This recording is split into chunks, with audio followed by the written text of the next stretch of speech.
Днес получих много интересното желание да снимам YouTube клипче и често казвам нямам никаква представа за какво ще е това видео, как ще се развие, какво ще показваме, но може би ще покажа малко от колата. Искам да поговоря просто пред камера. Доста ме е срам да правя видео в YouTube, но не знам защо. Не знам защо.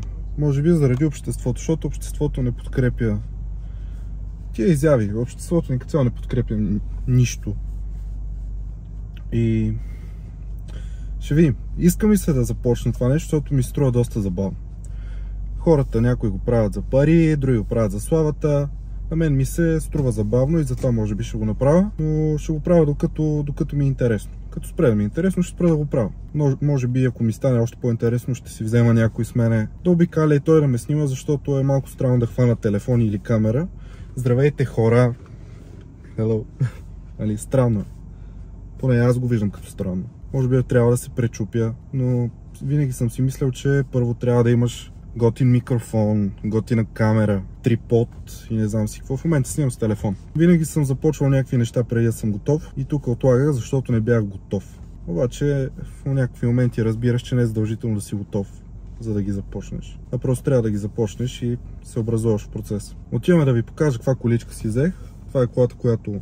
айде след малко. Не издържах. Отидох и си взех и микрофон и трипод, защото някакси ми е по-лесно да снимам, повече го приемам някакси, че правя нещо, не просто да хвана микрофона, телефона с ръка и да се правя, че правя нещо. Реално погледнато сега това, което ще направим, ще да ви покажа количката, която си взех. Ще намеря някакво готино местенце, което да ви покажа. Не, че кой знае какво, просто ми се иска да започна да правя някакъв по-лайфстайл контент и някакви неща, които ми се случват. Защото с този контент, който правех в TikTok, ама жените, ама мъжете, ама не знам си какво, това е супер изтъркано вече, супер много, поне по мое мнение, не се гледа и не градиш кой знае каква аудитория. Да, ти трупаш някаква известност, да, можеш да продаваш някакви неща, можеш да правиш някакви неща, но реално погледнато контентът ти е еднообразен.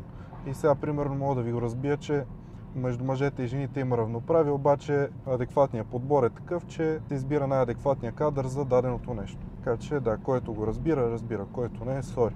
Но вече ми се иска да избягам от това нещо. Това не бях аз. В някакъв момент това да бъдеш известен, да правиш някакви неща, да гледаш някакви цифри как растат, не ти дава това удоволствие, не ти дава това удовлетворение, което всъщност ти дава това да правиш каквото си искаш, да си себе си и просто хората да се кефат на това, което си, а не на трендинг нещата, които говориш.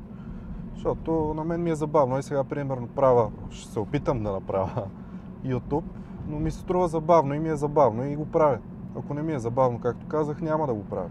Така че да, TikTok ми беше забавно да го правя. Правя го. Сега не ми е чак толкова забавно и спрях да го правя. Но това нещо също ще се промени, защото в крайна сметка това е една платформа, която доста хубаво може да те изстреля.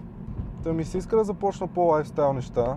Просто хората да виждат какво се занимавам, какво правя, как го правя, защо го правя, по какъв начин мисля аз, а не по какъв начин ми е наложено да мисля от социалните мрежи, тренинг, нещата, които са в момента мъже, жени, Red Pill, Blue Pill, Black Pill, аспирин, аналгин и не знам си какво ще пил. Така че това са пълни глупости. В смисъл не, това са си някакви идеологии, някакви неща, но искам да избягам от тях. Не искам да бъда себе си просто. Искам моето мнение да не е повлияно от никой друг и съответно да е точно такова каквото е, а не да го пречупвам през някакъв образ, облик, защото всички искат да са Андрю Тейт в социалните мрежи, всички искат да бъдат топ G, всички искат да бъдат голямата работа, where is your богати и не знам си какъв друг такъв булшит.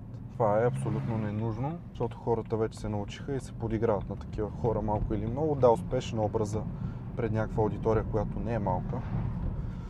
Но не, в смисъл, това не съм аз, много хора не са те, опитват се да се правят на такива, което няма нищо лошо, всеки си намира неговия начин. Опитвах се да се правя, няма нещо, което да съм казал и да не съм го мислял. Просто е било по по-провокативен начин, което цяло също няма нищо лошо.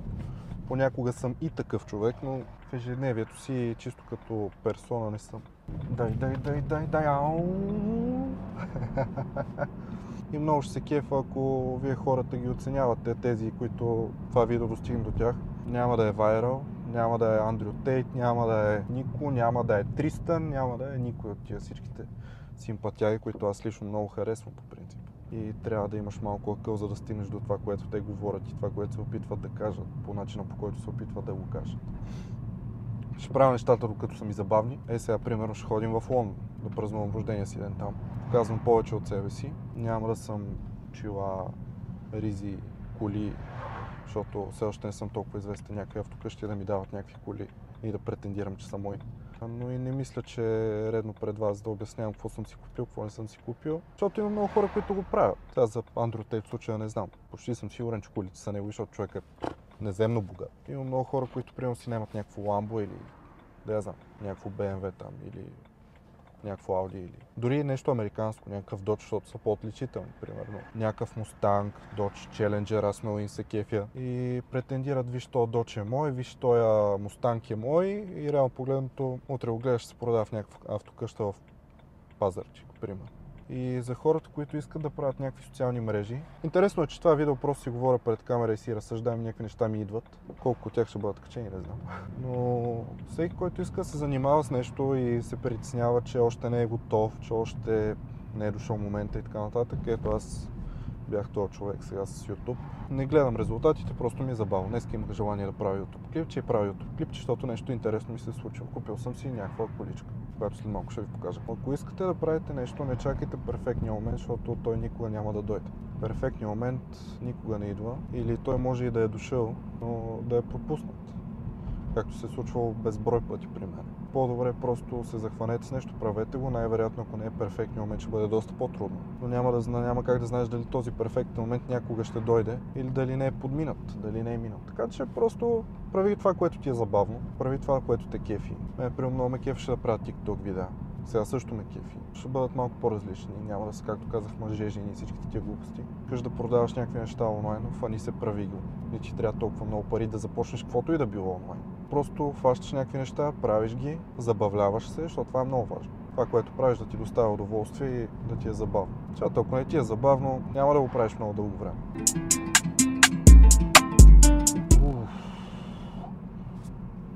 Абе хора, внимавайте като карате, бе.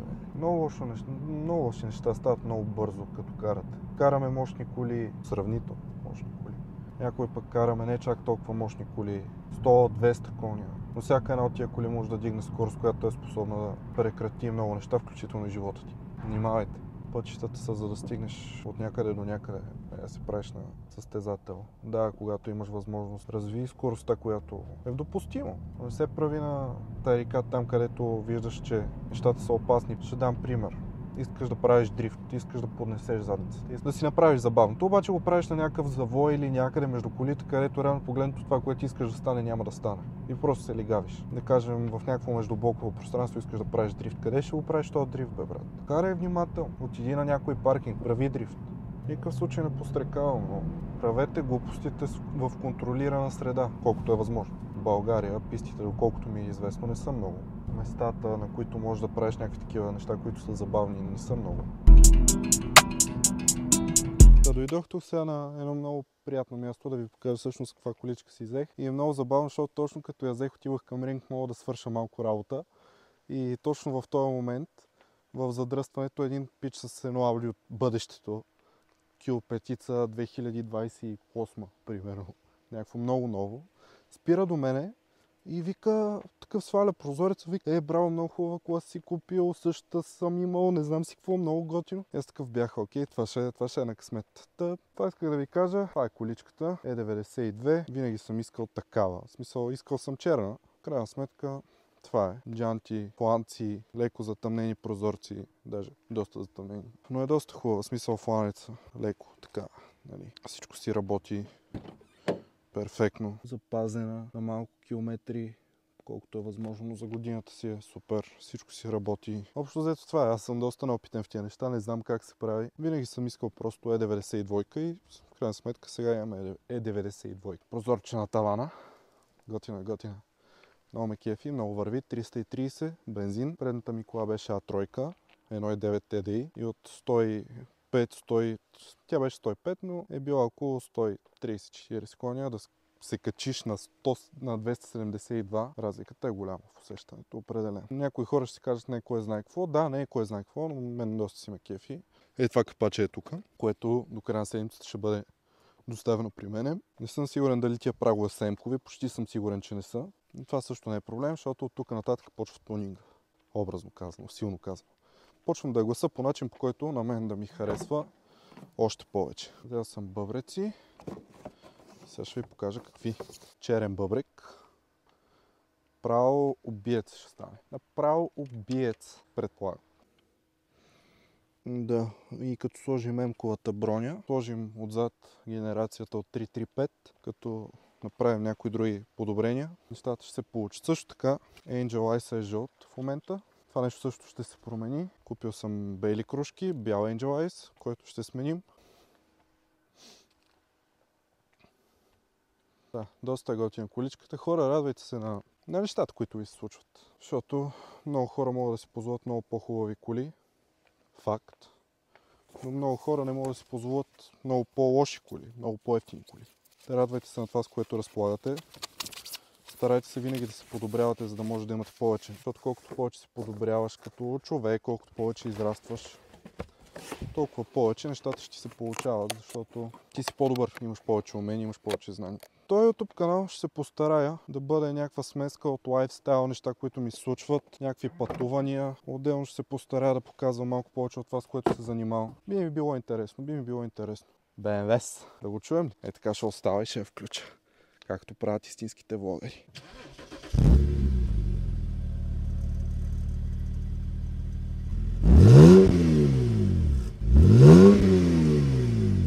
Това е, няма гърмежи, няма pop and bangs, но това ще бъде сложено. Дайте да ви сложа още малко да си поговорим и да си ходим, а? Тук е с навигациите, която навигация рано погледнато не прави нищо. Обаче аз си кеф. С почти всякакви видове екстрия, тук подгреви, контрол на спускането, задната штора, която реално погледнато е щупена и не се прибира. Но това също са такива дребни неща, които ще изчистим. Но колата като двигател, доколкото до момента съм проверил и разбрал, е повече от перфектна, което е много важно. Много е важно за мен. Такива козметични забележки са абсолютно дребна работа. Джанти се сменят, боя се сменя, капачета се сменят, генерации се сменят, кожен салон се оправя, навигации също се оправят. Екстри могат да се слагат допълнително. Всичко друго се сменя, но има преди всичко друго се сменя лесно и ефтино до някаква степен. Обаче нещо по двигателите прецакали се, нещо по скоростите прецакали се. Не е добре, не е приятно. Влизаш в един разход и си купил нещо да се радваш, да си го караш и да си го ползваш безпроблемно и в някакъв момент то се чупи, защото някой не го е гледал както трябва и се е помъчил да ти го пробута. Надявам се това нещо сме го избегнали тук, но за момента, доколкото знам, сме го избегнали. Колата е 4x4, в момента е с кофти гуми, но седи като заварена. Сега ще покажем леко ускорение тук. Не знам колко е легално.